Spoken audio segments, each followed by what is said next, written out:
শুরু করিতেছি মহান রব্বুল আলামিনের নামে, যিনি অশেষ দয়ালু।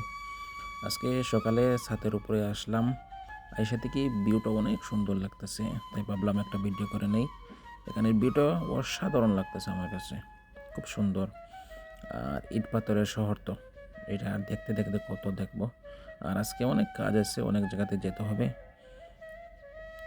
এখন রওনা দিলাম হুজবাতে যাওয়ার উদ্দেশ্যে। প্রথমে মাঝরাতে যাব, মাঝরাত কাজ শেষ করে ওইখান থেকে কাজ লোড করব, এরপরে আমি হুজবাতে যাব।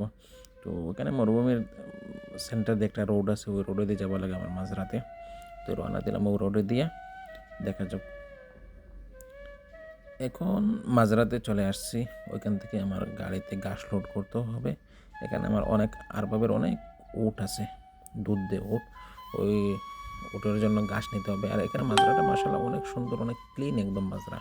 মাজরা বলতে তো সেটা না, এটা হচ্ছে অনেক ভিআইপি মাজরা, একদম ক্লিন দেখতে, রাস্তাঘাট সাইড অনেক সুন্দর।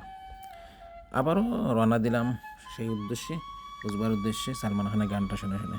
मांगे फकीर दुआए अल्लाह यार दी सूरत माशाअल्लाह रीत न जानू रिवाज नमा।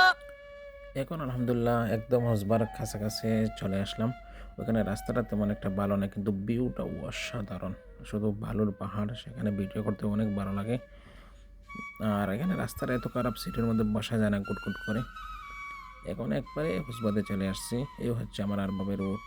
এখানে অনেকগুলো উট আছে, অনেক দুধ দেয়, কিন্তু দুধগুলো খাওয়া যায় না, একটু নুনটা লাগে। কিন্তু আরবিরা অনেক পছন্দ করে, কিন্তু আমার কাছে ভালো লাগে না। আমি প্রথমে একটু একটু খাইতাম, এখন একবারে মুখে দিতে পারি না। আর উটগুলা কিন্তু অনেক ভালো, অনেক খুব ভালো লাগে আমার কাছে, কিন্তু আমি খাসা যাই না, খুব ভয়।